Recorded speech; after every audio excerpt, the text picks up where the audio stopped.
बैठ जाओ रुको रुको रुको रुको रुको रुको रुको हो गया जवाब दो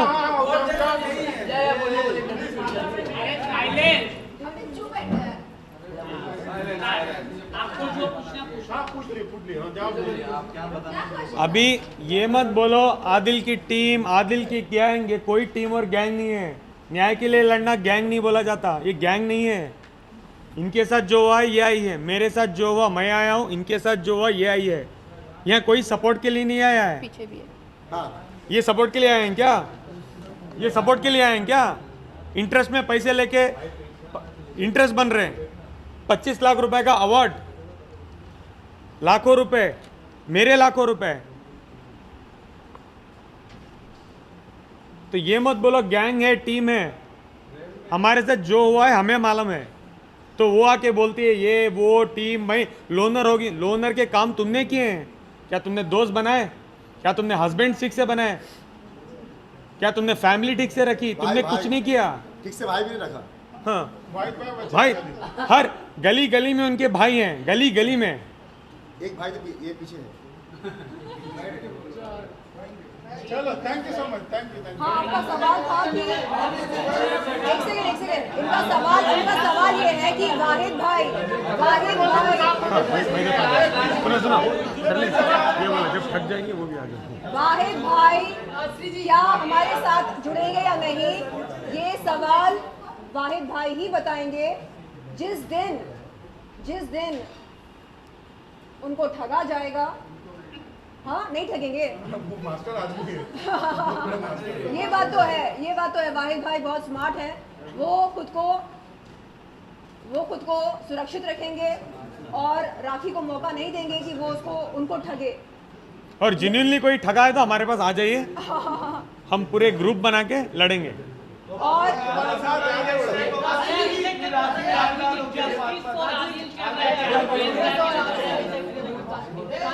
सवाल आपसे है कि राखी साहब के आप काफी क्लोज फ्रेंड, आपको तो हर चीज पता होगा। राखी साहब हर एक 10 दिन में दुबई जाते हैं, क्या उनका कोई सच में वहाँ बिजनेस है या कोई और काम से जाते हैं? क्या बात है?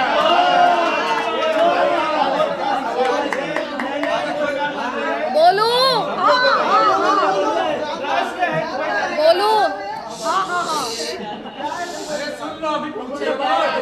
एक मिनट,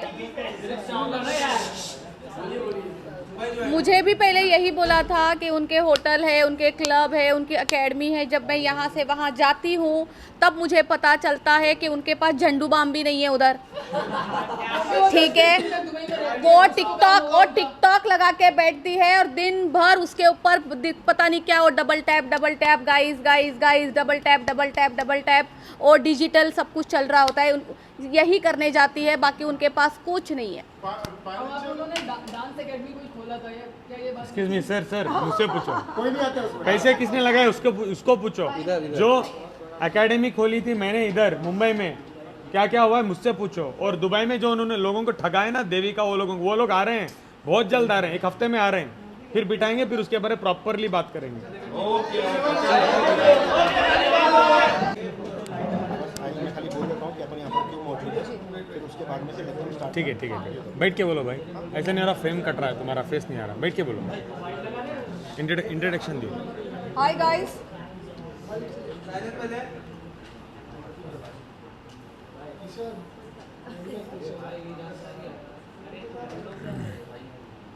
जब रेडी होगा तो बोलो ना फिर। ओके रुको यार 2 मिनट, सबका रेडी हो गया क्या? 2 सेकंड बोल रहे हो, 3 सेकंड बोल रहे हैं।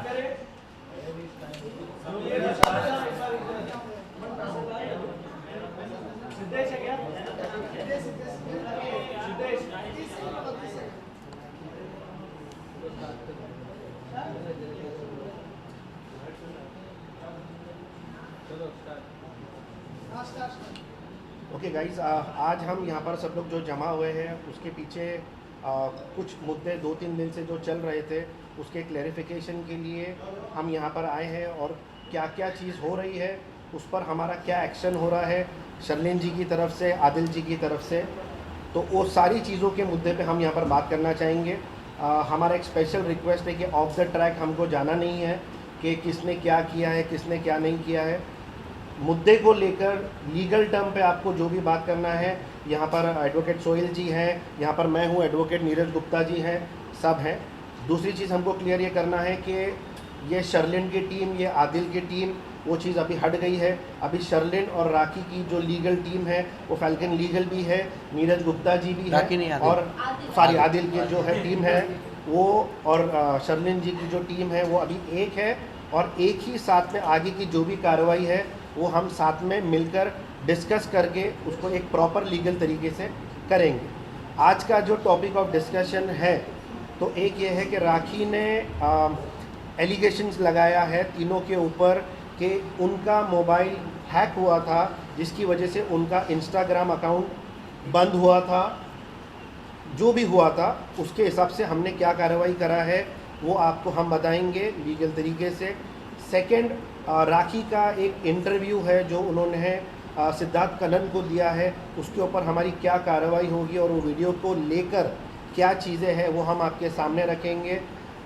जो थर्ड चीज़ है वो किसी ने एक क्लेम किया है कि आदिल ने उनसे कुछ 15 लाख रुपए आदिल को उनको देना है, या जो भी अमाउंट उन्होंने क्लेम किया है उसके ऊपर हमारी क्या कार्रवाई होगी, आदिल और शर्लिन की तरफ से क्या चीज़ आगे होगी, और आगे हम क्या क्या लीगल प्रोसीजर करने वाले हैं। और अवार्ड जो 2-2 लाख में अवार्ड आदिल ने बेचे हैं, अवार्ड, उस अवार्ड को हमारे लेकर साथ कल्याण भाई भी हैं। हाँ जी, तो उस ये हमारे आज के टॉपिक ऑफ डिस्कशंस हैं।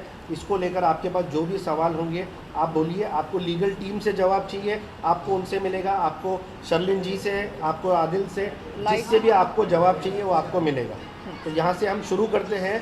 पहले हमारा जो टॉपिक होगा वो हमारा होगा जो हैकिंग के ऊपर जो एलिगेशन लगे गए हैं शर्लिन जी के ऊपर और आदिल भाई के ऊपर, उसके ऊपर हमारा क्या एक्शन हुआ है वो आपको बताएंगे। जी, सबसे पहले मैं एक ऑडियो नोट प्ले करना चाहूँगी। वो लाइट काम कर रहा है कि नहीं? क्या आपको टाइम चाहिए? ठीक है, मैं प्ले कर सकती हूँ। होशियारा पुलिस स्टेशन जा रही है कंप्लेंट लिखाने। सुबह 6 बजे मेरी फ्लाइट है सऊदी की, लेकिन अभी पुलिस स्टेशन जा रही हूँ। आदिल, राशि, शर्लिन चोपड़ा, इन लोगों ने मिलके मेरा 10 मिलियंस का इंस्टाग्राम उड़ा दिया है। इन लोगों ने मेरा इंस्टाग्राम उड़ा दिया है। ओके, आदिल, राशि और शर्लिन चोपड़ा ने मिलकर, राखी सावंत का कहना है कि उनका इंस्टाग्राम अकाउंट उड़ा दिया। जैसे ही मुझको ये खबर मिली मैंने तुरंत एक कंप्लेंट साइबर पुलिस को, सीएम ऑफ महाराष्ट्र को और अलग अलग गवर्नमेंट अथॉरिटीज़ को ईमेल भेजी। उस कंप्लेंट में ये लिखा है कि सर, राखी सावंत ने मुझ पर ये इल्ज़ाम लगाया कि मैंने उनके सोशल मीडिया अकाउंट की हैकिंग करी है। और मैंने कहा सर, अगर इस बात में ज़रा भी सच्चाई है तो मैं इस अपराध के लिए सज़ा भुगतने को तैयार हूँ। लेकिन सर, अगर इस इल्ज़ाम में कोई सच्चाई ना हो, अगर cyber report, forensic report, IP address, device, इन तमाम चीज़ों से ये पता चलता है कि अपराधी मैं नहीं हूँ, और अगर ये पता चलता है कि ये इल्ज़ाम सिर्फ़ और सिर्फ एक घटिया मजाक है, तो मैं अनुरोध करती हूँ सर कि राखी सावंत को कड़ी से कड़ी सज़ा मिले। क्यों? क्योंकि इस तरह का घटिया मजाक करने की इजाज़त हमें संविधान नहीं देता है। जब मनचाहा मुंह उठाकर नज़दीकी पुलिस चौकी पर जाकर पुलिस अधिकारियों का समय बर्बाद करना ये गलत है। आपने देखा होगा कि मात्र 8 घंटों में राखी का सोशल मीडिया अकाउंट दोबारा चालू हो गया। जिस दौरान उनका इंस्टाग्राम अकाउंट डिसेबल्ड था या टेम्परेली डीएक्टिवेटेड था, उस दौरान वो फेसबुक पर ऑनलाइन प्रेजेंट थी, वो ऑनलाइन मौजूद थी। ऐसे कैसे हो सकता है? उन्होंने कहा कि उन्होंने दावे के साथ कहा कि उनके सोशल मीडिया अकाउंट की हैकिंग हुई है और शेरलिन चोपड़ा, आदिल और राशि ने मिलकर उनके अकाउंट को उड़ा दिया, मेरी जिंदगी बर्बाद कर दिया है। हाँ, क्या हम ये कह सकते हैं कि उन्होंने खुद अपने अकाउंट को डिसेबल किया और कुछ घंटे बाद दोबारा एनेबल किया? क्या हम ऐसा कह सकते हैं? मैं तमाम जांच अधिकारियों से, ख़ास तौर पर साइबर पुलिस से ये विनती करती हूँ, अनुरोध करती हूँ कि तत्काल ये मालूम किया जाए कि क्या किसी ने राखी सावंत के इंस्टाग्राम अकाउंट की हैकिंग करी या नहीं, हाँ या ना।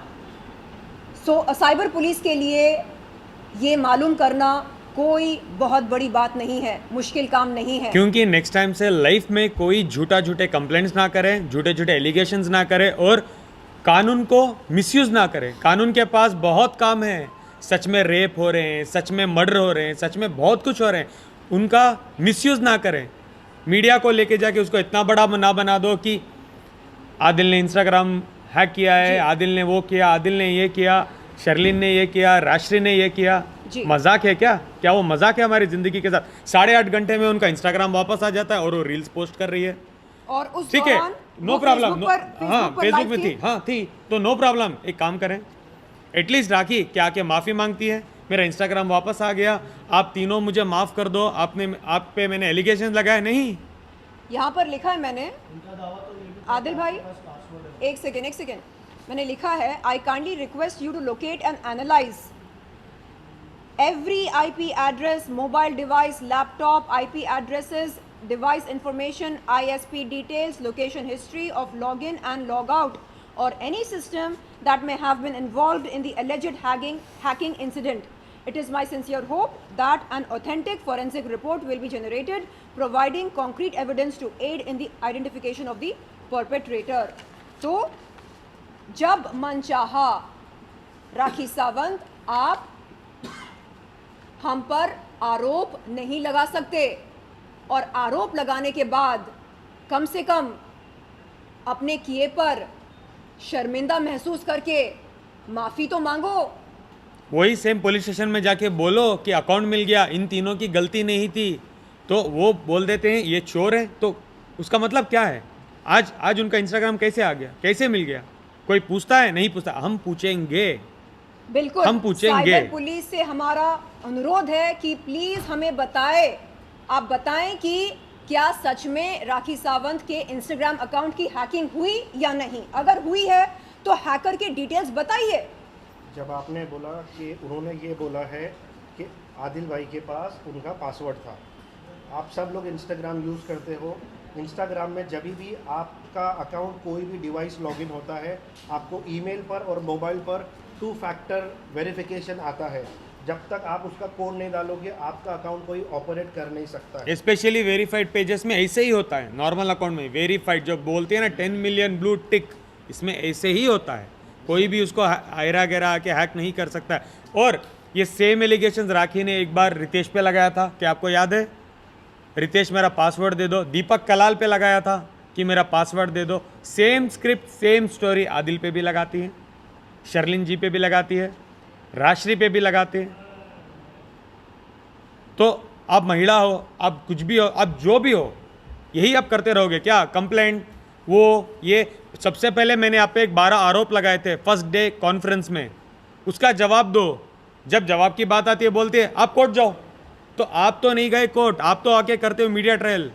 आप कोर्ट जाओ, ठीक है? आके बोल दिया इंस्टाग्राम हैक हो गया, वो हो गया, ये हो गया, अभी उसका जवाब दो ना। सारे मीडिया वालों को, जितने सारे लोग उनके व्हाट्सएप ग्रुप पर हैं, सबको उसने ये वॉइस नोट भेजी। पता है शर्लिन चोपड़ा ने क्या किया? मेरा इंस्टाग्राम अकाउंट उड़ा दिया। आप किस बेसिस पर, किस आधार पर इस तरह का झूठा आरोप लगा सकते हैं? जिंदगी भर आपने झूठे आरोप लगाए हैं, बेबुनियाद आरोप लगाए हैं, और हम क्या कर रहे हैं? हमें नींद से जागकर हाँ अपनी सफाई देनी पड़ती है पुलिस को, साइबर पुलिस को। हम बताते हैं कि सर, हमें सुनने में आया कि ऐसा ऐसा हुआ है और हमने ये जाना है कि हम पर आरोप लगा है, प्लीज़ पता लगाइए कि ऐसा किसने किया है, ये हैकर कौन है, क्या असल में ये हैकर है या नहीं है, क्या हैकिंग हुई है या नहीं, या वो लड़की जैसे हमेशा बचकानी हरकतें करती है, मन चाहा तो डिसेबल कर दिया, मन चाहा तो एनेबल कर दिया। और इस बार हम अगर पुलिस बोलती है कि वो उनका अकाउंट मिल गया, नो प्रॉब्लम, हम बोलेंगे नहीं, हमें प्रॉब्लम है, हमको इन्वेस्टिगेशन करो पूरे मैटर को और हमको रिपोर्ट दो और प्रॉपरली, उसके बाद हम प्रेस कॉन्फ्रेंस करेंगे विथ एविडेंस, विथ प्रूफ। हाय राशि जी, आइए आइए आइए आइए ना। अरे आप आ तो जाइए, यहाँ पर बैठिए। Already sitting. नहीं नहीं, एक सेकंड, आप मैं ठीक हूँ यहाँ, मैं यहाँ ठीक हूँ, मैं यहाँ ठीक हूँ। अच्छा राशि जी, अभी बात चल रही है राखी के झूठे आरोप पर जो उसने हम तीनों पर लगाया, अपने alleged hacking, social media account की हैकिंग के बारे में। तो मैंने बताया कि मेरा इंस्टाग्राम वाला मैंने साइबर पुलिस को ये शिकायत भेजी ईमेल के ज़रिए, और इसकी एक फिजिकल कॉपी मैंने ओशीवरा पुलिस चौकी पर भी भेजी है। क्या वीडियो चाहिए इंस्टाग्राम से? जी, तो ये है अपडेट। मैंने भी किया है कंप्लेंट। ये इंस्टाग्राम की बात कर रहे हैं तो उसकी बात कर रहा हूँ मैं, जो मैंने कहा कि हमको पूरी रिपोर्ट चाहिए हम लोग पुलिस से। टोटल 3 कंप्लेंट किया है, वो अभी हाँ बारी बारी से बताते ये इंस्टाग्राम का हैं, है, बारी बारी से बताते हैं। ऑलरेडी रिसीव्ड है।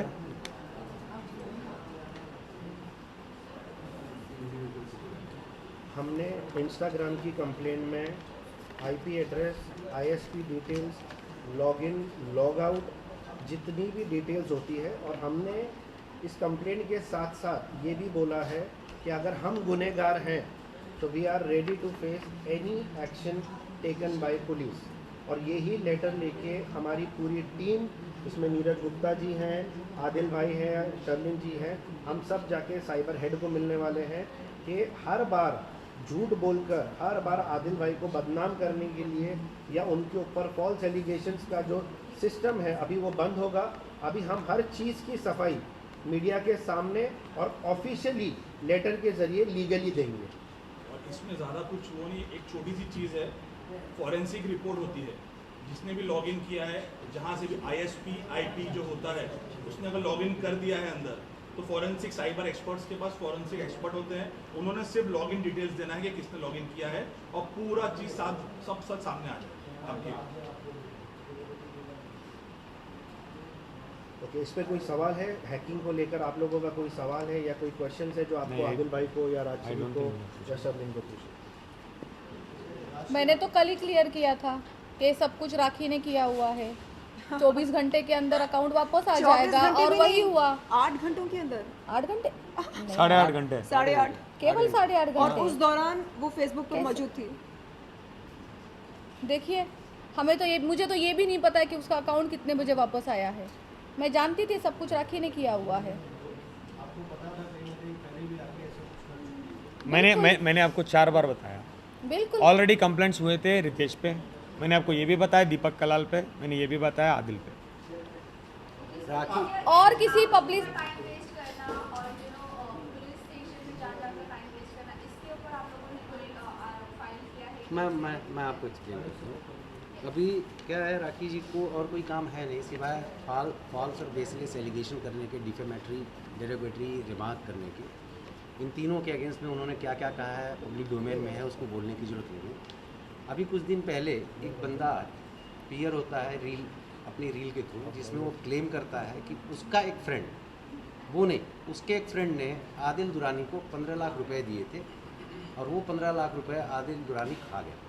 और आदिल दुरानी के लिए बहुत ही वाहियात किस्म की लैंग्वेज वो इस्तेमाल करता है, जो मैं अभी नहीं बोल सकता आपको, इंक्लूडिंग चीटर और फ्रॉड बोलता है, और बोलता है मैं आदिल को हमेशा के लिए जेल के अंदर डलवा दूंगा क्योंकि उसने मेरे दोस्त का पैसा खाया। ठीक है, उसकी लोकल स्टैंडिंग नहीं बनती है, लेकिन इसके बावजूद भी वो आता है बीच में, वो राखी जी के ही कहने पे आता है, वो क्लियर है। उस बंदे के अगेंस्ट में हमने कंप्लेंट किया है, रिटन कंप्लेंट साइबर सेल में और ओशीवारा पुलिस स्टेशन में और राखी जी की भी against, because there is a conspiracy between Rakhi Sawant and this particular person. अब मैं दूसरी चीज़ बता दूँ कि वो बंदा जिस बंदे के बारे में बोलता है कि मेरा दोस्त है, इसने पैसा दिया है, वो बंदा यहाँ पे मौजूद है, ये हाँ मेरे ही पैसे। और ये इनकी वाइफ हैं। हेलो नमस्ते, हम लोग अपना नाम बताइए। एक मिनट, नाम बताइए। हाँ, खड़े हो जाइए, खड़े हो जाइए, अभी खड़े हो जाइए। और आप प्लीज़ सुनिए इनके साथ क्या हुआ आपके साथ, शॉर्ट एंड स्वीट में बताइए। एग्जैक्टली केस क्या है वो आप एकदम शॉर्ट में बता देता हूँ। ये मैम के स्टोर के बाहर हम लोग वहाँ पे लोखंड वाला सर्कल के यहाँ से जा आपका रहे नाम थे। बताइए। लाउड बोलो। नाम बताइए। हाँ मेरा नाम भूपेश है, टैटू गुरु बोल के मुझे सब लोग जानते हैं। तो वहाँ पे हम लोग मिले थे इनके शॉप के बाहर, नेल आर्ट के वहाँ पे। ये बेसिकली टैटू आर्टिस्ट है।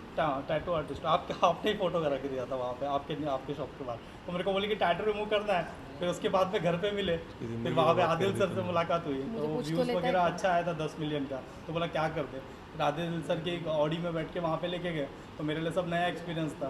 तो मैंने बोला अभी इतना अब तो भरोसा कर सकते। घर दिखाया उनका, वो भी अच्छा बड़ा था, किसने गाड़ी भी दिखाई, फिर दुकान भी दिखाया। फिर किसने दिखाया, किसने? वो राखी मैडम ने। हाँ तो बोला चल पार्टनरशिप में करते। मेरे से इनकम वगैरह पूछा, मैंने भी बोला हाँ चल आँखों में है इनकम मेरा इतना, तो 50 करेंगे। उन्होंने बोला दुकान वगैरह पूरा बना दे। तो मैं एकदम खुश होकर फटाफट ला के ₹1,00,000 हाथ में कैश दे दिया। फिर उन्होंने बोला कि आदिल को पकड़ के दुकान पूरा अच्छे से बना दे, हम पार्टनरशिप वगैरह करेंगे, सलमान को बुलाएंगे। वो उनका रिपीटेड स्टेटमेंट। किसको बुलाएंगे? हाँ वो सब है मेरे। सलमान भाई। सलमान भाई, सलमान खान बॉलीवुड एक्टर। रील्स का स्टेज बनाएंगे, वहाँ पे सब रील्स के स्टार को बुलाएंगे, आप फेमस हो जाओगे। मतलब दिल्ली का एक स्टेटमेंट उनका था ऐसा कि आप पेमेंट कर दो, आपको फेमस कर देंगे हम लोग। फिर इनको हम लोग ने दिया, फिर 6,30,000 इनके अकाउंट में गया। फिर उसके बाद में हम लोग ने बोला कोई भी एक्टर तो अभी तक दिखा नहीं ना हमको, बस आप तो इसके पीछे पड़े। फिर और ₹2,00,000 मांगा। फिर वहाँ पे हम लोग रुक गए। फिर थोड़ा आर्ग्यूमेंट वगैरह चालू हो गया। तो वो पूरा बोले कि आदिल से पकड़ के आदिल से पूरा पैसा निकलवा के दे। मैंने बोला आपके बोलने पे मैंने दिया था। तो बोला कि अभी मेरे को काम करो, अभी मेरे को ₹10,00,000 चाहिए। आपके बोलने पे मुझे क्यों दिया आपने? वो इंफ्रास्ट्रक्चर का पूरा काम करने के लिए। इंटीरियर लेकिन ठीक है, वो इंटीरियर जो आपने किया, मेरा कोटेशन आपको क्या था? 10 लाख का था स्टार्टिंग। आपने मुझे कितना पेमेंट दिया है? 6,30,000 इनको, ₹1,00,000 राखी। तो मुझे आज भी कितना पैसा बनता है? ₹2,00,000 मेरे से लेना बनता है, जो उन्होंने बोला छोड़ दे। और इनफैक्ट अभी अपने जो वकील जी है इनको हमारा वापस से कंप्लेंट करने के लिए भी ट्राई कर रहे हैं। मैंने इनके हाँ, तो बोले कि मैं तेरा जो भी है पूरा करवा के देता हूँ।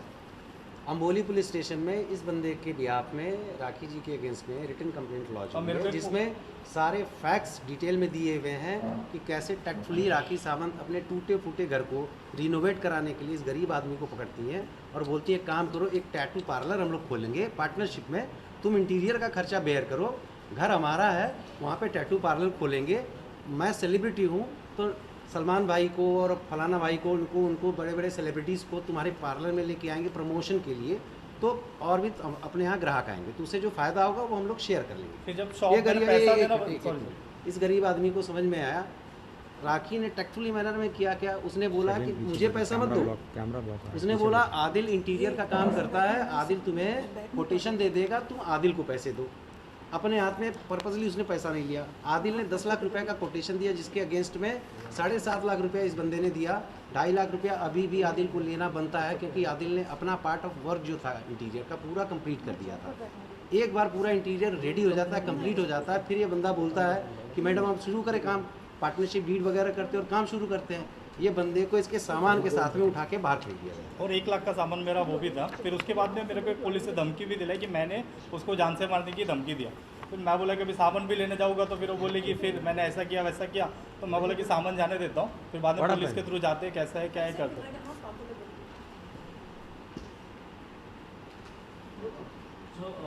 जो अभी रिसेंटली राखी भेजी थी 2 लाख ट्रॉफी, 2 लाख ट्रॉफी वाला स्टेटमेंट उन्होंने कहा, तो उसमें क्या कहना चाहोगे कल्याण जी? सर आप भाषण करिए, मैं यहाँ पर नहीं, I'm not comfortable.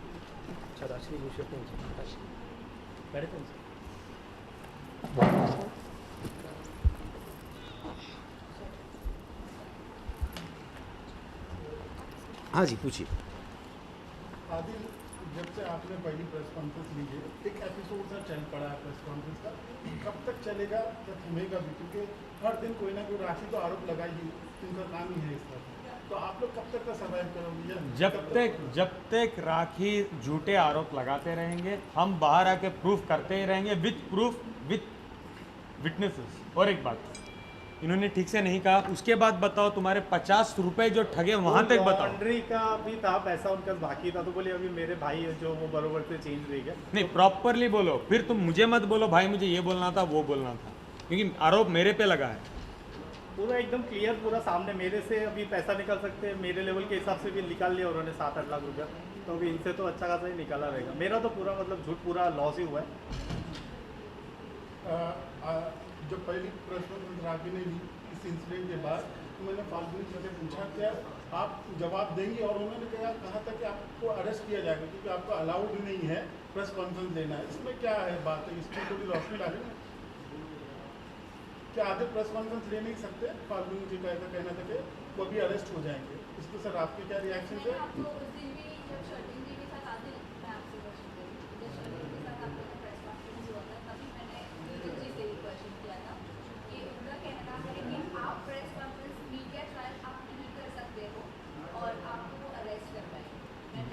एक बात बताइए, कानून का कौन सा प्रोविज़न बोलता है कि किसी भी केस का आरोपी अपराधी हो, ये केस झूठा है, वो भी क्लियर है सबके सामने और सबको पता है केस झूठा है। कौन सा आरोपी बाहर निकल के वो अपनी सफाई में मीडिया को या किसी को नहीं कह सकता? सबके पास में फ्रीडम ऑफ स्पीच और एक्सप्रेशन है, जैसे नॉर्मल सिटीजन्स को है वैसे आदिल को भी है।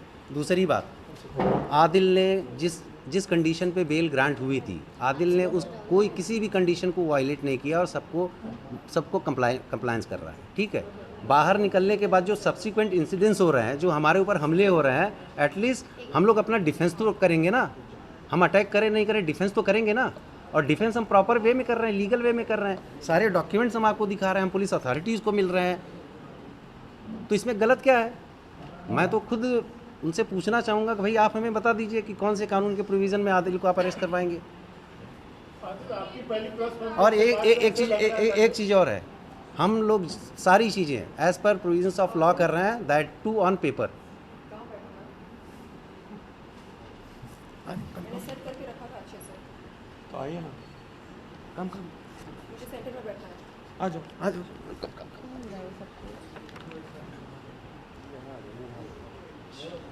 इधर आ जाओ, मेरे बगैर करना तो कर लो, मेरे बगैर आ जाओ। नहीं करना मुझे।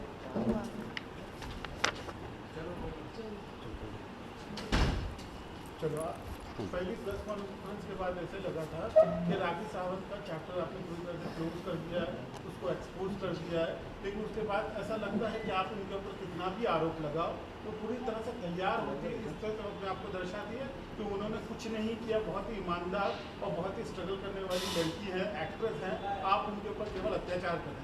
इसके ऊपर आपको क्या कहना? वो हर बार यही तो कहती है। देखो, पहले मेरे प्रेस कॉन्फ्रेंस में मैंने 12 सवाल पूछे, मैंने 12 चीज़ों को रखा जो राखी ने मेरे साथ किया। 12 सवालों का सिंपल उनका जवाब था, उनकी और उनके एडवोकेट का, कि तुम जाओ कोर्ट में जाके बात करो, मुझे नहीं पता है, मैं कुछ नहीं बता सकती। और वो मेरे पे नए नए 8-8, 10-10 एलिगेशन लाती हैं, क्योंकि वो चाहती है कि मैं एलिगेशन क्लियर करने में तैयार रहूँ और वो कुछ ना कुछ करते रहे। काफ़ी खुश नज़र आ रही हैं और आप लोग एकदम स्ट्रेस में दिख रहे हैं। उमरा जाकर वो वीडियो भेज रही है, काफ़ी खुश लग रही है और आप लोग काफ़ी स्ट्रेस में दिख रहे हैं। ऐसा लग रहा है कि कहीं ना कहीं आपके रिश्तों में भी कहीं अनबन आ रही है उसके कारण। ये क्या ठीक है? एक और बार पूछिए। मतलब उमरा जाकर वो वहाँ से वीडियोस भेज रहे हैं, बहुत ही खुश हैं। आप लोग कहीं ना कहीं बहुत ज़्यादा स्ट्रेस में लग रहे हैं। ऐसा लग रहा है कि आपके रिलेशंस में भी कहीं ना कहीं अनबन हो रही है। आपको ऐसे क्यों लग रहा है कि हम स्ट्रेस में लग रहे हैं? नहीं, आपको क्या लगता है हमें यहाँ पे हंसना खेलना चाहिए? आप पर सोशल मीडिया अकाउंट की हैकिंग का इल्जाम लगाया जाए तो आप बल्ले बल्ले करेंगे? नॉट ओनली सोशल मीडिया का, नहीं, इतने सारे आरोप लगा रही है वो। आप मुझे ये बताइए कि जब हम उम्रा जाते हैं, उम्रा के लिए जाते हैं, तो हमारा मन कैसा होना चाहिए? बिल्कुल साफ होना चाहिए। क्यों? क्योंकि हम अल्लाह के बहुत करीब जा रहे हैं। क्यों? उनकी इबादत करने जा रहे हैं।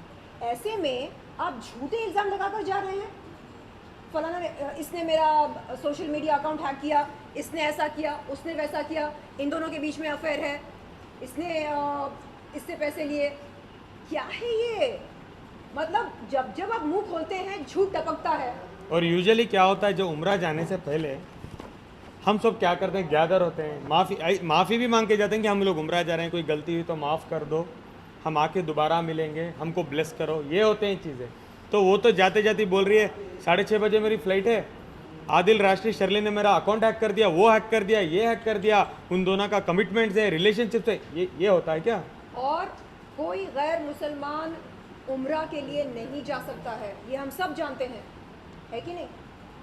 तो राखी सावंत मीडिया के सामने आए और बताए कि उनके पासपोर्ट पर उनका नाम क्या है, राखी सावंत है या फातिमा है।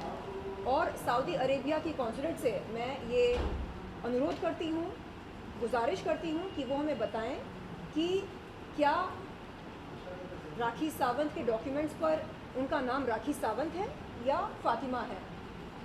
क्या राखी सच में मुसलमान है या गैर मुसलमान है। अगर सच में मुसलमान है तो वो मुसलमान बनकर जिए, मुसलमान होने की नौटंकी ना करे, इस्लाम के साथ वो फरेब ना करे। और हमारे मतलब इस समाज में जितने सारे मुसलमान रहते हैं, उनके सेंटिमेंट्स के साथ, उनकी आस्था के साथ खिलवाड़ ना करे। मैडम, आपको लगता है कि ये चैप्टर क्लोज हो सकता है, क्योंकि राखी एलिगेशन लगाने में मानेगी नहीं? मानेगी नहीं? एक सेकेंड, मानेगी नहीं मतलब क्या? उनका एटीट्यूड, उनका नेचर। एक सेकेंड, क्या ये जंगल है या समाज है? आप कह रहे हैं कि वो एलिगेशंस लगाती रहेगी। हम सब जानते हैं, हम इतने सालों से उनको देखते हैं। उसे स्वयं में बदलाव लाना पड़ेगा, उसे बदलना पड़ेगा। कानून नाम की भी कोई चीज़ है ना? बिल्कुल। ये जो देश है, ये हमारी मनमानी से नहीं चलता है, ये कानून से चलता है। तो राखी को अब समझ में आना चाहिए कि जिन लोगों के साथ वो भिड़ रही है वो लॉ की समझ रखते हैं। इससे पहले कई बार कई अलग अलग लोगों पर राखी सावंत ने अलग अलग किस्म के इल्ज़ाम लगाए। उन लोगों ने सोचा जान दो, लेकिन ये वो हमारा एटीट्यूड नहीं है। अरे हम क्यों जाने दें? जब हमने कोई जुर्म नहीं किया, हम उस इल्ज़ाम को क्यों बर्दाश्त करें? एक सेकेंड, हाल ही में मैंने राखी सावंत का एक इंटरव्यू देखा सिद्धार्थ कनन के साथ। उसमें वो कहती हैं कि आदिल भाई ने उनका बलात्कार किया, जिसके चलते उन्होंने मजबूरन आदिल भाई से शादी करी। तो मुझे लगा कि अरे, जब किसी महिला के साथ बलात्कार होता है, वो महिला या तो डर के मारे चुप रहती है, या नहीं तो हिम्मत करके अपने नज़दीकी पुलिस चौकी पर जाकर शिकायत दर्ज कराती है, शिकायत देती है अपना, कहती है कि ऐसा ऐसा हुआ है मेरे साथ। पुलिस कर्मचारियों से, अधिकारियों से गुजारिश करती है कि तत्काल एक्शन लिया जाए। तो राखी सावंत ने ये सब नहीं करके ये फैसला लिया कि चलो अपने बलात्कारी के साथ शादी कर लेते हैं। नहीं, ऐसे कौन करता है? जो आपका बलात्कार करता है, आप उसके साथ पूरी जिंदगी बिताने की कसमें खाते हैं। ऐसे कैसे हो सकता है भाई? आदिल, क्या आपने सच में राखी को मारा है? क्योंकि ये बात कोई हजम नहीं। एक सेकेंड जो उम्रा वाली बात है, शरीफ आपने अभी जैसे कहा कि मुसलमानों का जो भी कर रही है वो उम्रा करने जा रही है, जहाँ अलाउड नहीं है, सबको पता है वो सब अलाउड नहीं है। कहीं ना कहीं इस्लाम का सेंटिमेंट्स को हर्ट करना, क्या आप लोगों ने इसके ऊपर भी एक्शन लिया नहीं है? क्योंकि डे 1 जब से प्रेस कॉन्फ्रेंस हो रहे हैं, वो शरिया लॉ को भी एक्सप्लॉइट करती जा रही है। उसके अगेंस्ट आदिल से ये कह रही है कि वो इस्लाम कबूल कर लिया है, ये है वो है, बट उसे फॉलो तो नहीं कर रही है, कहीं ना कहीं उसके अगेंस्ट है। तो इसके ऊपर आप लोगों ने हाल ही में एक प्रेस कॉन्फ्रेंस में राखी ने कहा था, according to the FIR copy also, जो राखी ने मेरे पे एलिगेशन किए थे, जिसमें मुझे 377 की धारा लगी थी कि आदिल मुझे मारता है, पीटता है, एसिड उछालने की धमकी देता है, इस्लाम में ज़बरन इस्लाम में आने की धमकी देता है, इसलिए मैंने इस्लाम कबूल किया। वही इंटरव्यू में लास्ट में राखी कहती है कि मैं इस्लाम धर्म को बहुत ज़्यादा पसंद करती हूँ, मैं उम्रा जाना चाहती हूँ। देखो, उम्रा एक बहुत बड़ी चीज़ है, हर इंसान, हर मुसलमान को एक बहुत बहुत बहुत बहुत बड़ी चीज़ है। तो जब मैं जेल में था इस 5-6 महीने, तब वो उम्रा नहीं जा सकती थी। ये कंट्रोवर्सी के बाद उम्रा नहीं जा सकती थी। सडनली उनको क्या हो गया कि वो 25 को टिकट लेके उम्रा चले गई। एंड ऑफ द डे चलो उम्रा चलेगी, बुलावा आ गया, वो चले गए। जाते जाते भी एलिगेशन लगा के जाना ज़रूरी था। एटलीस्ट मैं ये उम्मीद करता हूँ उनका उम्रा कबूल हो, आने के बाद वो ठीक हो जाए और कोई भी झूठे एलिगेशंस ना लगाए। तो जैसे आपने कहा ये मीडिया ट्रायल्स ख़त्म हो जाएंगे। हमको करने लायक बहुत काम है, शर्लिन जी को भी बहुत सारे काम है, मुझे भी है और राश्री जी को भी है।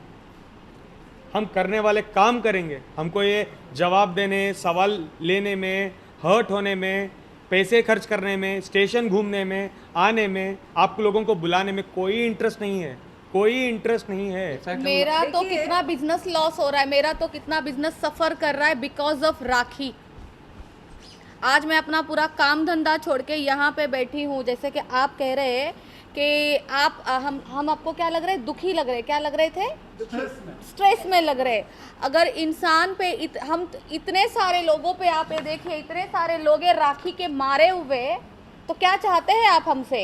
हम यहाँ पे मुस्कुराए, गाना गाए, अंताक्षरियाँ खेले, हमारी इज्जत की धज्जियाँ उड़ाकर, हमें पीड़ा देकर, हाँ, हमारे वर्क प्लेस को गाली देकर, हम पर सोशल मीडिया अकाउंट को हैक करने का इल्ज़ाम लगाकर मैडम गई हैं उम्रा के लिए। अरे आप अल्लाह मियाँ से क्या बोलोगे? अरे माफ़ी मांगो अपने गुनाहों के लिए, सच में माफ़ी मांगो। बोलो अल्लाह मियाँ माफ़ कर दो मुझे, और बोलो अल्लाह मियाँ मुझ में बदलाव लेकर आओ, मुझको एक बेहतर इंसान बनाओ। बंद करो ये सब लोगों के जज्बातों के साथ खिलवाड़ करना, उनकी ज़िंदगियों के साथ खिलवाड़ करना। कितना अच्छा इंटरव्यू दिया था राखी ने सिद्धार्थ कनन का, मैं क्या ही बोलूँ। ये सच्चाई उसमें। और राखी क्या कहती है, आदिल 2-2 लाख रुपए लेके अवार्ड बेचता है। हर चीज़ का हमको एविडेंस देना पड़ता है बिकॉज हम सच्चे हैं। यहाँ बैठे हैं वो अवार्ड वाले, अवार्ड के ओनर, एनजीओ के ओनर, इनको पूछो, इनकी राखी की जुबानी मत सुनो कि आदिल कल्याण जी के अवार्ड बेचता है। आप कल्याण जी से सुनो कि उनको क्या क्या हुआ है, उन पे क्या क्या बीती है, बेचारे की हालत देखो क्या हुई है राखी की वजह से। आप उनसे सुनिए। मैं राखी की तरह ये नहीं आके बोलूँगा कोई एलिगेशंस कि उसको गलत हुआ है। आप उनसे सुनिए क्या हुआ है उनके साथ। मीडिया के सामने जी वहाँ पे भी एक खबर निकल आ रही थी कि एक स्टिकर निकालना अवार्ड के पीछे से और फेवरेट अपने खास लोगों को दे देना या बेच देना।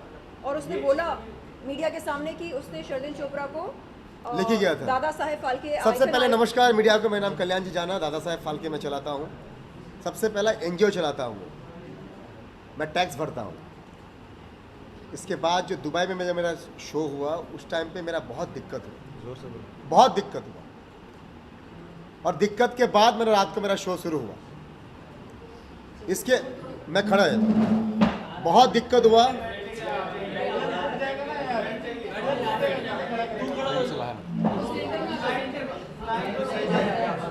जोर से बोलूं मैं, बहुत दिक्कत हुआ। दिक्कत के बाद जब मैंने शाम को जब मैंने शो शुरू किया,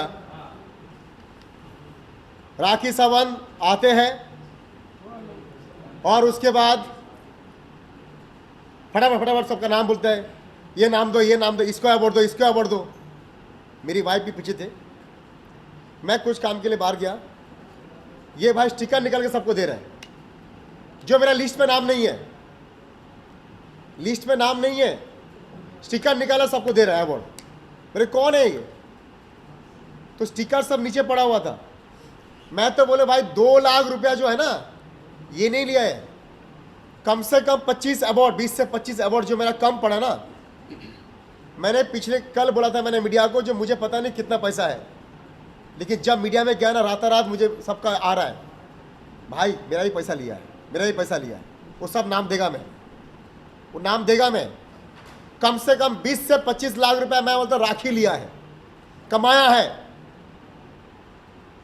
अब वो 20 से 25 लाख मेरा वहां पे पैसा देना था, मैंने इनको फोन किया था मॉर्निंग में, भाई चुकाना है पैसा।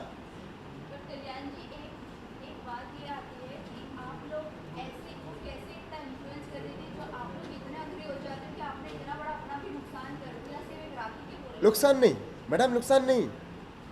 जैसा आप ऑर्गेनाइजर है, आपने राखी को बुलाया है, राखी के दोस्त को नहीं बुलाया आपने।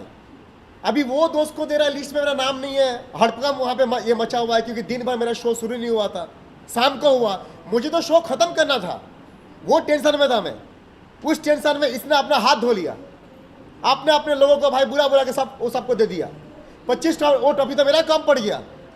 उसके वहाँ पे गौहर खान थी आर्टिस्ट, अंकिता लोखंडे, गौहर खान, किकू शारदा, 40 आर्टिस्ट को लेके 45 आर्टिस्ट था मेरे साथ टीवी के, 180 लोग गया था इंडिया से। गौहर खान का जब स्टिकर जब नीचे पड़ा हुआ था ना, वो चिल्ला के भाग गया मेरे को, मेरे टीम ने उसको पकड़ के लेके आया, मैडम प्लीज प्लीज प्लीज आपका ट्रॉफी है, आपका ट्रॉफी है। बोले कल्याण जी क्या कर रहा है, राखी का शो है क्या तेरा शो है? गौहर खान ने ये बोला था, पूछिए गौहर खान बहुत अच्छी लेडी है, गौहर खान बहुत ही प्यारी लेडी है। आप सोचिए, आपको बुलाते हैं स्टेज पे अवार्ड लेने के लिए, जब आप वॉक कर रहे हो आपका नाम नीचे पड़ा है और आप जा रहे हो, फिर भी आप जा रहे हो, आपके अवार्ड में नाम नहीं है। और सुनिए भाई इनको तो मैं 3 दिन खाली मिला था, जब राखी ने बुलाया था ना घर पे, तो बस हाथ जोड़ा था मैंने, बोली बहन बहन बोलता था उसको मैं, बहन भाई प्लीज मुझे हेल्प करना। अभी बीच में मुझे फोन किया, इसका कोई एक्स, अभी मैं खुलासा कर रहा हूँ भाई, खुलासा कर रहा हूँ, बीच में मुझे फोन किया था, राखी ये सुनेगा तो बोलेगा ये क्यों बोल दिया। बीच में मुझे फोन किया, इसका एक्स बॉयफ्रेंड जो बाहर रहता है, उसको इलेक्शन में लड़ना है, बोलता किसी बड़े को टिकट दिलाओ कल्याण जी। एक्स हस्बैंड रितेश हाँ रितेश का, उसको तुम्हारा बीजेपी में तुम्हारा बहुत नाम है, उसको टिकट दिलाओ। उसका सब व्हाट्सएप है मेरे पास। शादी मेरे से, नहीं रिश्ते मेरे से। भाई मुझे बोलने दो, मैं खाली इतने बोलना चाहता हूं, तुमको 6 टिकट दिया, जाना आना वीजा सब कुछ दिया, रहना दिया, गाड़ी दिया, और सब करने के बाद तुम मेरे ऊपर बोलते, मेरी अवार्ड को बोलते हो। दादा साहेब फाल्के अवार्ड बेचता है कौन? आदिल, बेचते हो तुम, और नाम आता है आदिल का, और तुमको पूरी घूमने के बाद तुमको शर्म नहीं आता है? तुम जिसको भाई बोलते हो उसकी अवार्ड में जाके तुम ऐश करते हो। अपने मम्मी को, जिस मम्मी के लिए रो रहा था ना वो, उस मम्मी को दुबई मैंने घुमाया मेरी टिकट से, मैं फक्र से बोल सकता हूं, उस माँ को मैंने घुमाया। लास्ट वो दुबई मेरे पैसे से गया था, वो जो माँ के लिए रो रहा था ना, मुझे वो दिखा दो कब वो दुबई लेके गया अपनी माँ को खुद के पैसा से, दिखा दो कोई। उस माँ को, मेरी भी माँ है, सबकी माँ मतलब माँ होता है, उसको 6 टिकट दिया मैंने। दूसरा बात, जब मैंने अवार्ड शो किया दास से फाल्के, उसको मैंने फोन किया, मैं दीदी को फोन किया, दीदी मेरे ऑलरेडी मेरा बहुत सारे शो में आया है। वो बोलते, राखी बोलता है दीदी को मैं लेके गया, आज मैं खुलासा कर रहा हूं, दीदी को मैंने फोन किया था, मैंने लेके गया। सेकेंड बात, जब मैंने शो किया, कल्याण जी मेरे लोगों को देना है, कल्याण जी भाई नहीं, भाई माफ करना, आना है तो आओ, नहीं तो मत आओ, ये मैंने बोला था। ये उसने मांगा था 6 टिकट, मैं दिया नहीं है। सिर्फ उसका वो जो मेकअप एक कॉस्ट्यूम वाला कौन था वो साथ में गया था, जो कपड़ा पहनता है उसका, कुणाल। हाँ कुणाल, पता नहीं वो कौन है कॉस्ट्यूम वाला, कौन सा कपड़ा ये पहनाता है, उसको लेके गया। कौन सा पता नहीं कौन सा वो कॉस्ट्यूम खुद को पहनने को नहीं आता कॉस्ट्यूम, झूठ बोल के उससे मेरे को लेके गया। उसको खुद को ढंग नहीं है कपड़ा पहनने का कुणाल को, हाँ, और वो उसको बोलता है ये बहुत बड़ा कॉस्ट्यूम वो डिजाइन है। मालूम है क्यों? क्योंकि कुणाल से कपड़ा लेना था बोल के उसने टिकट दिलाया, और किसी को नहीं दिया, दीदी को दिया, कुणाल को दिया, राखी को दिया। इस बार मैं उसने बोला ना 6 टिकट दे भैया नमस्कार, एक बार मैंने फल लिया, 2 बार नहीं। अब जब आए बॉम्बे में तो मेरे को बोलता है कल्याण जी ऐसा नहीं, ऐसा वैसा नहीं, वैसा तुम्हारा नाम खराब हो जाएगा दादा साहब फाल्के का। मैंने बोला दादा साहब फाल्के दिल से मैंने बनाया, नीरज साहब को पता है मेरे बारे में, पूरी मीडिया को पता है, कचरा चुनने से लेकर मैं यहाँ तक मैं पहुँचा हूँ। मैंने इस लड़के का सफ़र बहुत नीचे से जब से शुरू हुआ था, कई सालों से ये मुझे जानता है, मैं इसको जानता हूँ। इस बच्चे ने कब से अपना सफ़र शुरू किया था, मेरा मतलब परिवार का बच्चा रहा, मैंने देखा कितनी मेहनत की है इसने। कम से कम इसको तो पक्ष देना चाहिए था। सपना था मेरा दुबई में, और दुबई में शो नहीं दादा, मैं देश को रिप्रेजेंट किया, देश को मैं रिप्रेजेंट किया, और देश को रिप्रेजेंट करने के बाद तुम मेरे खिलाफ। अच्छा, जो पैसा लिया है ना, आदिल ने 2 लाख रुपया मुझे दिया है, मैं सब मीडिया को बोलता हूं, अगर है दम राखी में, वो 2 लाख का बैंक वो स्टेटमेंट वो दिखाए और उस आदमी को वो खड़ा करें। हम दिखाएंगे जो 20 से 25 लाख गया वो आदमी कौन कौन है, लिस्ट दे देंगे हम, राखी दे लिस्ट। और रही बात, आज इतने लोग क्यों बैठे हैं, कितने लोगों को ठगी है राखी ने? शर्लिन, आदिल, राजश्री, कल्याण जी, गुरु, सब सब सब झूठे हैं क्या? और राजश्री तो सबसे क्लोज फ्रेंड थी, सबसे ज्यादा। भाई मैं हस्बैंड था, मेरा बताओ। आप बोलो राजश्री तो क्लोज फ्रेंड थी, मैं हस्बैंड था, शादीशुदा, 2 रिश्ते हैं, 2 रिश्ते हैं, एक बार निकाह, एक बार कोर्ट। गुस्सा, एक सेकेंड, गुस्सा क्यों कर रहा हूं पता है? जो एक्स हस्बैंड को वो बोलती है कि ये मेरा हस्बैंड नहीं है रितेश, उसको सिफारिश कर रहे टिकट दिलो इलेक्शन लड़ने, बताओ अब Yes. बताओ। उसका नंबर नहीं था, नंबर है मेरे पास अभी, उसका नंबर कहां से आएगा मेरे को? क्या बोलती है, मैंने रितेश को कभी भी नहीं मिली, लंदन में मैं नहीं मिली। उसका नंबर है, मैं बात भी किया, तुमको अवार्ड दिलाएंगे रितेश, तुमको स्पॉन्सर दिलाएगा, सब कुछ करेंगे। मैंने बोला भाई ठीक है दिलाएगा, पहले मेरा बॉम्बे में शो है उसमें दिला दो, मान जाएगा दुबई का। और एक बात कहूँ, अहम बात कहूँ, राखी हर बार किसी ने किसको चीट करती है, किसका सपोर्ट लेती है, उनको ही काटती है, साफ है। बता दो कैसे। शर्लिन के साथ झगड़ा था, साथ कौन खड़ा था? आदिल। आदिल के साथ झगड़ा हुआ, साथ कौन खड़ा था? राजश्री। आज राजश्री के साथ झगड़ा, ये उसका कॉमन है, किसी दोस्त को नहीं छोड़ती है वो, दोस्ती का मोल नहीं है उसके पास।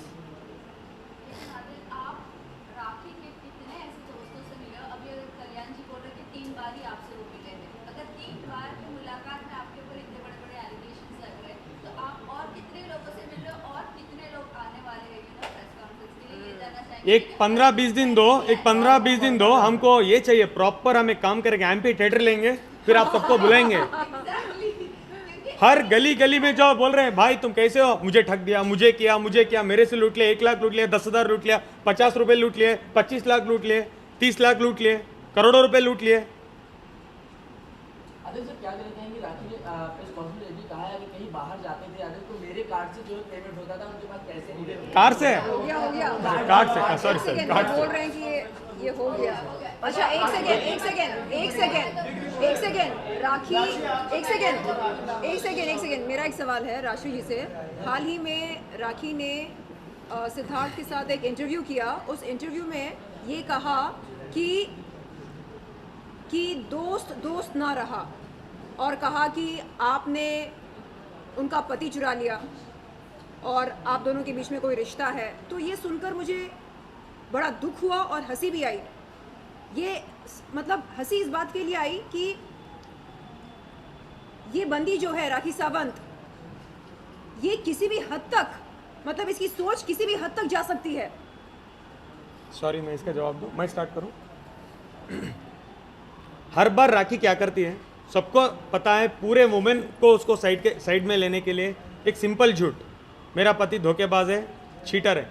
सबसे पहले स्टार्ट करते हैं रितेश से। रितेश ऑलरेडी शादीशुदा है, मुझे पता नहीं, रितेश ने धोखा दिया, करेक्ट। मेरे पे 3, आदिल की ऑलरेडी ईरानी गर्लफ्रेंड है मैसूर में, झूठ। उसके बाद आदिल की कोई गर्लफ्रेंड है निवेदिता नाम की, दोबारा झूठ। अब नया लेटेस्ट तीसरा झूठ, आदिल और राजश्री का कुछ चल रहा है। मतलब नीचता की सारी हदें पार कर रही है राखी ने ये दावा किया है कि मैं राजश्री को छोड़ूंगी नहीं, और उसके बाद जाके उसने सिद्धार्थ कन्नन के पास जाके ये इंटरव्यू दिया है कि आदिल और राखी के बीच, राजश्री और आदिल के बीच में अफेयर है। सच में बोलने से पहले वो लड़की एक बार सोचती नहीं। अगेन उसने सेम एक नया एलिगेशन, राखी कम से कम हम तुम्हारे जैसे नहीं हैं, भाई बोल के, दोस्त बोल के, फ्रेंड्स विद बेनिफिट मैं और आदिल ने कभी नहीं लिया, ना हम ऐसे हैं। ये तुम्हारा काम है फ्रेंड्स विद बेनिफिट लेना। और एकता को तोड़ना, अभी हम 3 हैं, एलिगेशन लगा दो, हम दोनों लड़ लेंगे, फिर एक एलिगेशन लगा लो, लड़ लेंगे। हम अभी नहीं टूटेंगे, बिकॉज हम सबको पता चल गया है कि तुम क्या हो, उसके रग रग से वाकिफ हो गए। दुनिया को पता चल गया है राखी क्या है। कनन के जो इंटरव्यू पे आप क्या कुछ एक्शन लेने वाले हो? हमने ऑलरेडी आदिल की तरफ से कनन का जो इंटरव्यू हुआ है 2 दिन पहले, उस पर एक कंप्लेंट फाइल कर दिया है। ये देखिए कंप्लेंट, और हमने ओशिवरा पुलिस स्टेशन को भी मार्क कर दिया है कि इसमें काफ़ी सारे ऐसी चीज़ें हैं जो डिफेमेटरी है, जो उन्होंने इनके खिलाफ बोला है। और जो सबसे बड़ा उन्होंने जो इसके अंदर एक ऑफेंस किया है, उन्होंने जो जिनके अगेंस्ट, आदिल के अगेंस्ट जो एलिगेशन लगे थे मैसूर में, उन्होंने एक रेप विक्टिम की आइडेंटिटी डिस्क्लोज कर दी है उस इंटरव्यू के अंदर, जो बहुत ही बड़ा ऑफेंस है इंडियन पिनल कोड के अंदर। तो हमने उस सब के अगेंस्ट उस सब चीज़ को कंटेंट्स डाल के ऑलरेडी एक एप्लीकेशन डाल दिया है ओशिवरा पुलिस स्टेशन में, और हमने काफ़ी सारा उसके अंदर इन्वेस्टिगेशन करने के लिए कहा है जो थे। जी इस इंडस्ट्री की अगर मैं बात करूं, यहाँ पर विक्टिम अक्यूज है और अक्यूज विक्टिम बन जाता है, इसके ऊपर आपका क्या कहना है? मैं ये नहीं बोल रही हूँ कि आदिल सही है, मैं ये नहीं बोल रही हूँ कि आदिल को हम जजमेंट देंगे, फिर भी आप सही बोल रही हैं, फिर भी आप सही बोल रही हैं। लेकिन विक्टिम अक्यूज और अक्यूज विक्टिम है, आप इसके ऊपर क्या कहना चाहोगे? इस इंडस्ट्री का नजरिया ही ऐसे ही हो गया है। देखिए, बार बार आप झूठ बोलते रहो तो ऐसा लगता है कि कहीं ना कहीं इसमें सच्चाई होगी। ये उस बंदी का तरीका है, उसका मोडस ऑपरेंडी है। उसे लगता है कि बार झूठ बोलने से वो झूठ सच में बदल जाता है। बार उसने कहा कि आदिल ऐसा है वैसा है, आदिल ने उसके साथ बलात्कार किया। मुझे अभी भी समझ में नहीं आ रहा है कि आप अपने बलात्कारी के साथ शादी कैसे कर सकते हैं। आप ज़िंदगी, मतलब पूरी ज़िंदगी बिताने की कसमें कैसे खा सकते हैं अपने बलात्कारी के साथ? जब बिता दिया, अभी वापस बलात्कार का केस डाल दो, खुद डालो बलात्कार का केस 1 साल के बाद। आदिल पर राखी की कौन सी अदा आपको पसंद आई थी? हाँ, ये तुम सवाल ही मत पूछो, किताब लिखना पड़ेगा मुझे अदाएं के बारे में।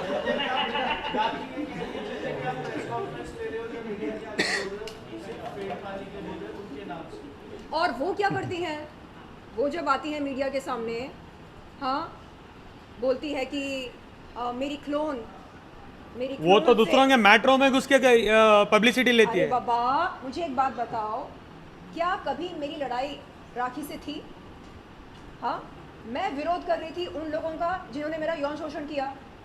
उस लड़ाई में बीच में एंट्री मार के उड़ता हुआ तीर किसने लिया? राखी सावंत ने लिया। क्यों किया? पब्लिसिटी बटोरने के लिए। हाँ, तो ये सवाल आपको उनसे करना चाहिए। मिस राखी सावंत, आपको शर्लिन की लड़ाई में जबरन घुसने की ज़रूरत क्या थी? वो अपने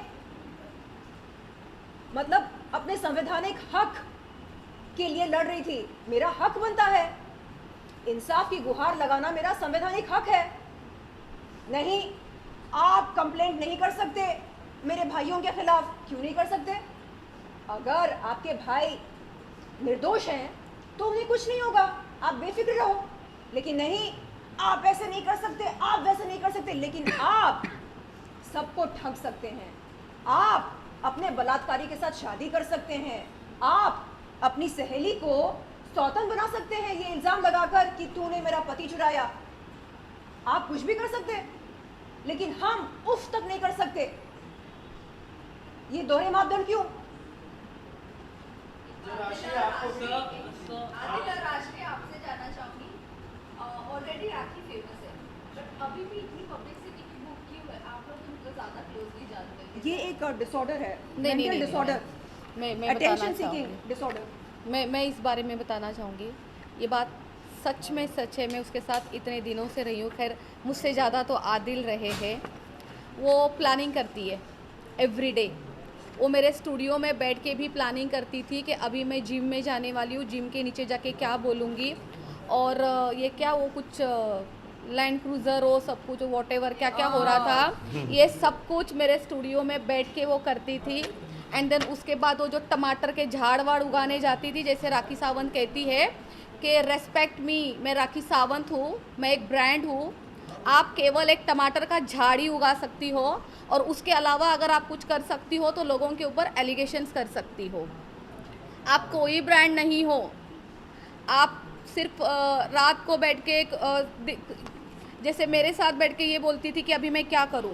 बीच में आपको पता है उसने एक नाटक किया था, हेलो हेलो हेलो, वो आलिया भट्ट का फ़ोन आ रहा है, आलिया भट्ट का फ़ोन आ रहा है, आलिया भट्ट मुझे साड़ी भेज रही है। वो सारा ड्रामा मेरे सामने हुआ था, सब झूठ। उसके जब उसने आप लोगों को ये सब इंटरव्यू दिए, बाइट्स दिए, नाटक किया, ड्रामा किया, अब मुझे कहती है अब मैं क्या करूँ राश्री। नेक्स्ट डे उसकी दुबई की फ़्लाइट थी।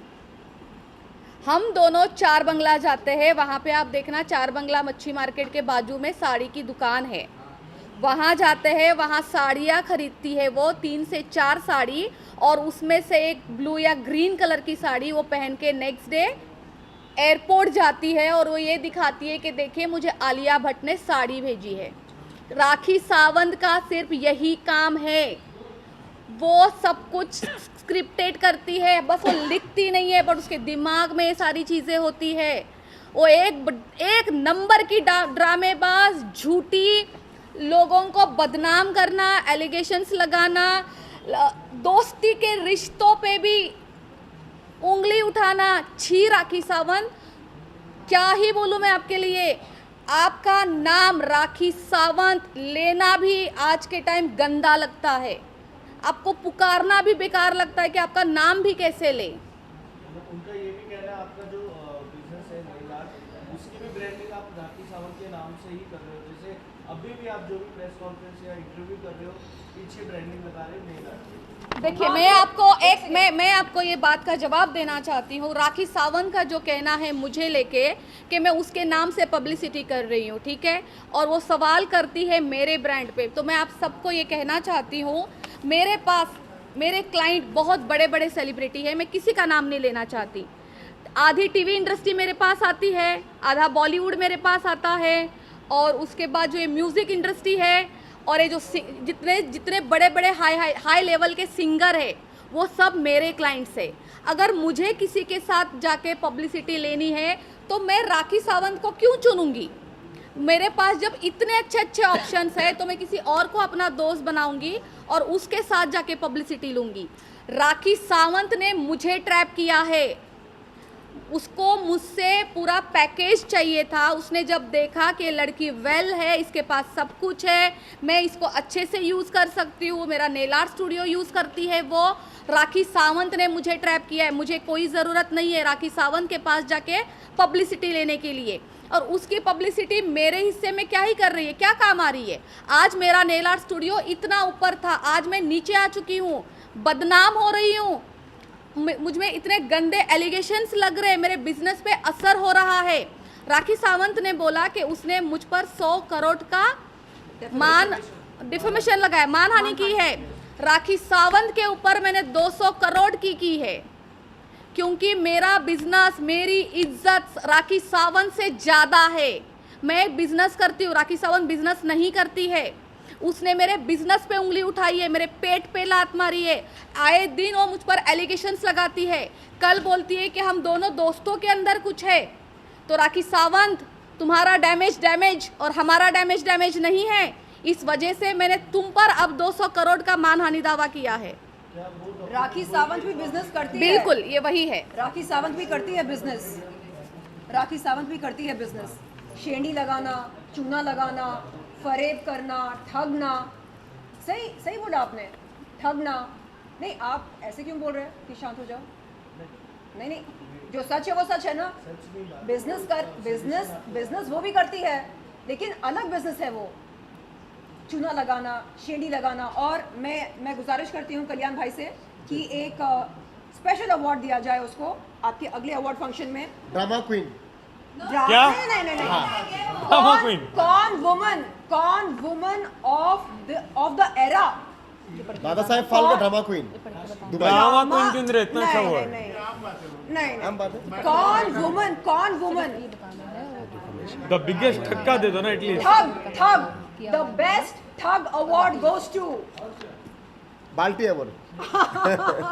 बाल्टी अवार्ड। कल्याण सर, अगर हो सके जैसे इस प्रेस कॉन्फ्रेंस कहा गया, इसको लेकर अगर अगले प्रेस कॉन्फ्रेंस आपके खिलाफ में और आपके खिलाफ बोले तो आप क्या करेंगे? भाई मैं तो शेर आदमी हूँ, मैं तो कच्चा खा लेगा उसको, वो मेरे ऊपर नहीं आएगा। उसको पता है मैं क्या चीज़ हूँ। वो मेरे ऊपर नहीं आएगा।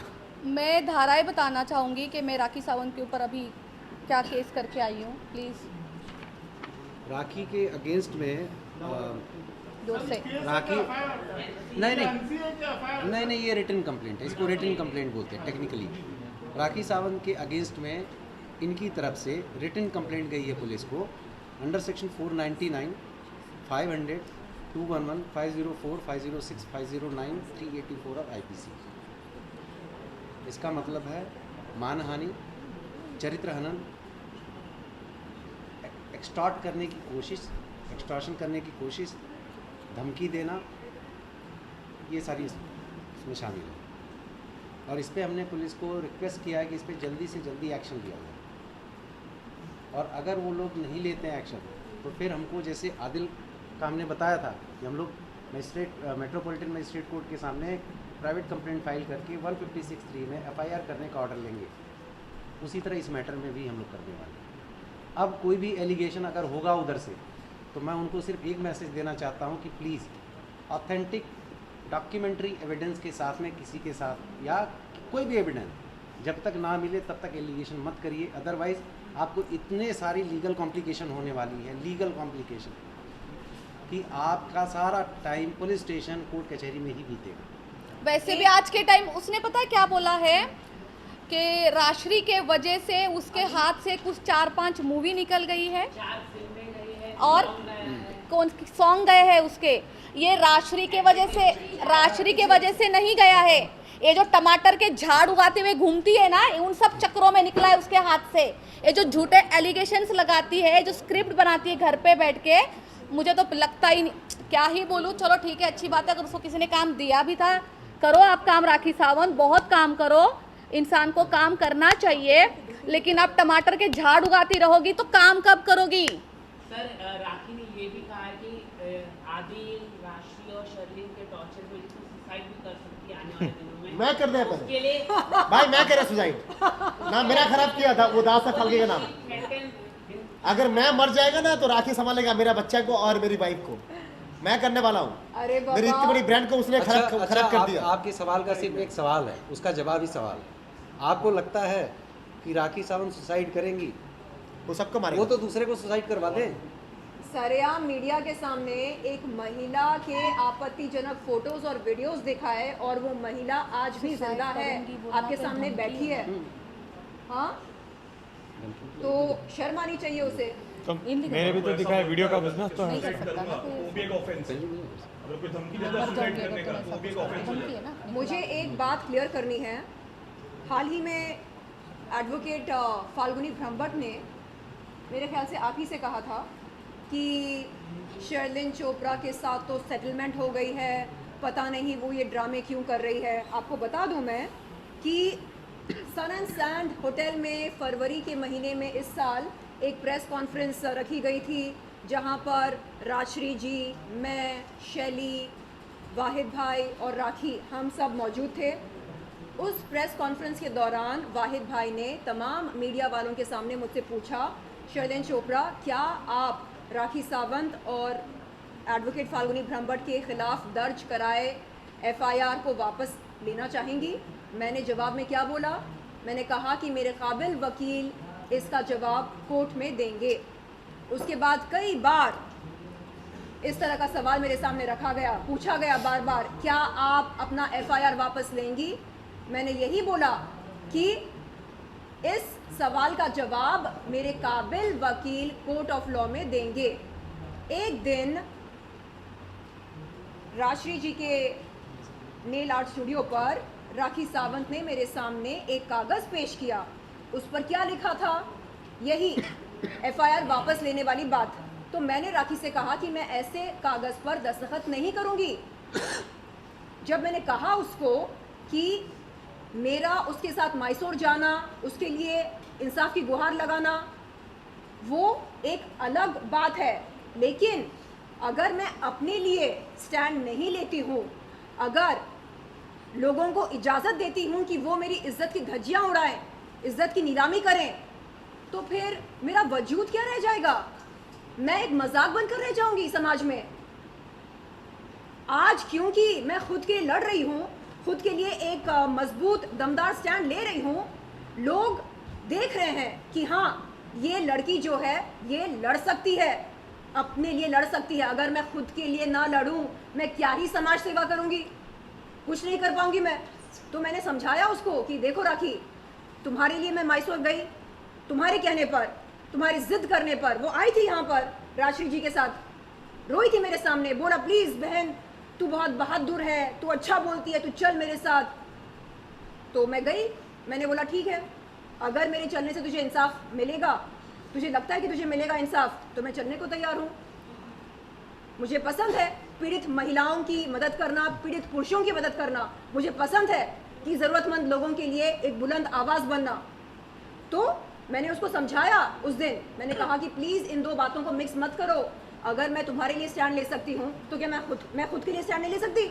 सोचो ज़रा, मैं ये FIR वापस नहीं ले सकती, समझो बात को। नहीं, तू मेरे साथ दुबई गई थी ना मेरे एकेडमी के लॉन्च के लिए, हाँ, और तुझे मैंने अवार्ड दिलाया ना, दादा साहेब फाल्के आइकन अवार्ड। मैंने बोला हाँ, तो मैं ये FIR वापस ले लूँ? ऐसे कैसे हो सकता है? मैं मजाक बनकर रह जाऊंगी। आइंदा अगर तूने मेरी इज्जत की धज्जियां उड़ाई, मैं गई पुलिस के पास शिकायत करने, तो कौन मुझे सीरियस लेगा? तो मैंने राखी से कहा कि राखी नहीं, मैं इस कागज पर दस्तखत नहीं कर सकती हूँ, समझो बात को। उस दिन से उसके मेरे बीच में दरार पैदा हुई। एडवोकेट फाल्गुनी ब्रह्मभट्ट कहती हैं कि अरे वो तो आई थी हमारे पास, हमने कॉफ़ी पी। हाँ बाबा, हम साथ में बैठकर मोमोज खाए, हमने कॉफ़ी पी। कॉफ़ी तो मैं अपने ड्राइवर के साथ भी पीती हूँ, मोमोज तो अपने ड्राइवर के साथ भी खाती हूँ। तो इसमें बड़ी बात क्या है? क्या संविधान में लिखा है कि अगर आप किसी के साथ बैठकर मोमोज खाते हैं या कॉफ़ी पीते हैं या हंसी मजाक करते हैं, तो इसका सीधा मतलब ये निकलेगा कि आपने सेटलमेंट कर ली? आज तक ना लिखित में ना जुबानी तौर से मैंने ये कहा कि मैं अपना FIR वापस लेती हूँ। मेरे जीते जी वो FIR कभी वापस नहीं लूंगी। बात सुन लो और समझो। एडवोकेट फाल्गुनी ब्रह्मभट्ट के खिलाफ मैंने बार काउंसिल में जाकर एक शिकायत दर्ज करी। मैंने कहा बार काउंसिल के रिस्पेक्टेड ऑफिसर से कि सर, एडवोकेट फाल्गुनी ब्रह्मभट्ट एक एडवोकेट होते हुए, एक महिला होते हुए, हिंदुस्तान की नागरिक होते हुए, तमाम मीडिया वालों के सामने उन्होंने मेरे आपत्तिजनक फोटोज और वीडियोस दिखाए, मुझको जलील किया, मेरी इज्जत उछाली। एक वकील होते हुए वो ऐसा नहीं कर सकती है। वो बोलती है हाँ, मैं अपने किए पर शर्मिंदा हूँ। हाँ, तो रिस्पेक्टेड ऑफिसर ने मुझसे पूछा आप क्या चाहती हैं? मैंने बोला सर, ये कह रही हैं कि ये अपने किए पर शर्मिंदा हैं, ऐसे नहीं चलेगा। इनसे कहिए कि मीडिया के सामने मुझसे माफ़ी मांगे अगर सच में ये शर्मिंदा है तो। उन्होंने उस दिन, ये बात है 7 अगस्त 2023 की, इसी महीने की, तो उन्होंने उस दिन ऑफिसर के सामने कहा जी सर, मैं एक प्रेस कॉन्फ्रेंस रखूंगी सर, और उसमें तमाम मीडिया वालों के सामने मैं शर्लिन चोपड़ा से माफ़ी मांगूंगी, मैं अपने किए के लिए बहुत शर्मिंदा हूँ सर। और वहाँ से निकलने के बाद वो मुझे धमकी देती हैं, बोलती हैं कि जो FIR आपने दर्ज कराई है राखी सावंत और मेरे खिलाफ, वो आप वापस ले लीजिए तो ये माफ़ी आपको मिल जाएगी। मैंने कहा आप क्या बात कर रहे हो, आप क्या बात कर रहे हो? FIR अलग है और बार काउंसिल में जो मैंने शिकायत दर्ज कराई है वो अलग है, ये दो अलग अलग मुद्दे हैं, आप मिक्स क्यों कर रहे हो? तो तब मुझे समझ में आया कि उनकी मंशा क्या है। माफ़ी मांगना उनकी मंशा नहीं है, वो चाहती हैं कि जैसे तैसे मैं उस FIR को वापस ले लूँ। और मुझे कहती हैं कि असल में मैं बहुत परेशान हूँ, मैं एक बच्चे की माँ हूँ, मुझे उसके लिए फ़िक्र होती है और ये राखी सावंत मुझे बहुत परेशान करती है। मैंने कहा मैडम, जो कुछ भी ये है ये आपका पर्सनल मैटर है, ठीक है? हम मिले क्यों यहाँ पर, आए क्यों बार काउंसिल पर? क्योंकि मैंने शिकायत की आपके खिलाफ, ठीक है? उस मुद्दे पर हम बात करेंगे। तो आज ये कहती हैं कि नहीं हमारी सेटलमेंट हो गई। अरे कोर्ट ऑफ लॉ में रिस्पेक्टेड जज साहब के सामने आप क्या बोलेंगे? वो पूछेंगे आपसे अगर सेटलमेंट हुई है तो बताइए कहाँ हुई, कैसे हुई, है क्या लिखित में? अरे सेटलमेंट का मतलब क्या होता है? एक प्रॉपर डॉक्यूमेंट होता है। सर आप बताइए सेटलमेंट कैसे होती है? सेटलमेंट के लिए दोनों को कोर्ट जाना पड़ेगा, कंसेंट टर्म्स डालना पड़ेगा, फिर माननीय जो हाई कोर्ट होगा वो क्वेश करेगा। ऐसा सेटलमेंट नहीं होता है। अरे क्या बोलेंगे वो कोर्ट में? हमने मोमोज खाए साथ में, जज साहब हमने मोमोज खाए साथ में, जज साहब हमने कॉफी पी साथ में, तो हो गई सेटलमेंट। अरे एक पढ़ी लिखी वकील होते हुए ऐसी बात नहीं करनी चाहिए। फाल्गुनी कहा है कि मैं उनसे माफी मांगना चाहती हूँ। एडवोकेट फाल्गुनी ब्रह्मभट्ट मुझसे माफी नहीं मांगना चाहती हैं। अगर वो प्रेस कॉन्फ्रेंस करती है, अगर माफी मांगती तो आप माफ करेंगे? मैंने उस दिन ये दिलदार वाला डायलॉग राखी का बहुत ही फेवरेट डायलॉग है। बहन तू दिलदार है, बहन बहन दिलदार कर करके ही ये हालत हो गई हमारी। बहन तू बहादुर है, बहन मेरे साथ चल, बहन मेरे लिए इंसाफ की गुहार लगा बहन। एक सेकेंड। एडवोकेट फाल्गुनी ब्रह्मभट्ट ने 7 अगस्त 2023 के दिन बार काउंसिल के रिस्पेक्टेड ऑफिसर के सामने मुझसे कहा कि वो तत्काल एक प्रेस कॉन्फ्रेंस अरेंज करेंगी, तमाम मीडिया वालों के सामने मुझसे माफी मांगेंगी। क्यों? 5 नवंबर 2022 के दिन जो शर्मनाक काम उन्होंने किया, सरेआम मीडिया के सामने एक लड़की के आपत्तिजनक फोटोज और वीडियोस दिखाकर, उसके लिए वो माफी मांगना चाहती हैं, ऐसा उन्होंने कहा रिस्पेक्टेड ऑफिसर के सामने। लेकिन उसके बाद क्या हुआ? उनसे पूछिए क्या हुआ। वो बोलती है नहीं, असल में वो जो एफआईआर आपने दर्ज कराई ना हमारे खिलाफ, वो आप वापस ले लेंगी तो फिर मैं माफ़ी मांग सकती हूँ। मैंने बोला मैडम एफआईआर अलग है, ये बार काउंसिल वाली शिकायत अलग है, दोनों को मिक्स मत करो। एफआईआर में आपका नाम है, राखी सावंत का नाम है, बार काउंसिल में मैंने जाकर शिकायत करी आपके खिलाफ, तो आप अभी उस शिकायत के बारे में बात करो। तो नहीं आप वो एफआईआर वापस ले लो तो मैं माफ़ी मांगूंगी आपसे मीडिया के सामने, फिर आप ये शिकायत भी वापस ले लो। मैंने कहा क्या है ये, आप डील कर रहे क्या मेरे साथ? जिसके दिल में रिमोर्स होता, जिसके दिल में गिल्ट होती अपने किए के लिए, जिसके दिल में पछतावा होता, जो सच्ची मायनों में, हाँ सही मायनों में जो माफ़ी मांगना चाहता है, वो कंडीशन रखता क्या? नहीं आप ऐसा करो तो मैं सॉरी बोलूँगी, आप वैसा करो तो मैं अपोलोजाइज करूँगी। क्या है ये? आप मीडिया के सामने आज भी ये बोल रहे, आप ही को बोला था किशन, आप ही को बोला था अरे मेरे पास और भी बहुत कुछ है, मेरे पास और भी बहुत कुछ है।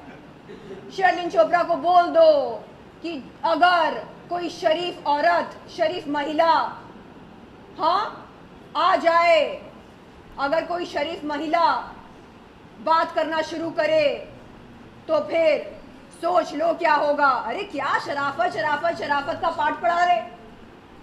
अगर आप सच में शरीफ हो ना तो आपको बोलने की जरूरत नहीं है कि आप शरीफ हो। आपकी शराफत आपकी हरकतों से, आपकी बातों से झलकती। मैं राजा हूं बोलने की जरूरत नहीं है।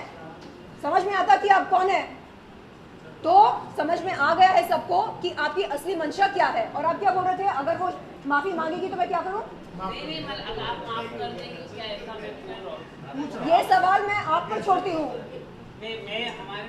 नहीं, अगर मीडिया के सामने सच्चे मन से वो माफी मांगती है मुझसे, बगैर कोई शर्त के, एफआईआर वापस ले लो, ये कर दो, वो कर दो, नो, कोई कंडीशन नहीं। आप सच्चे दिल से माफी मांगो, उसके बाद आप देखो क्या होता। आदिल भाई, राखी के दिन के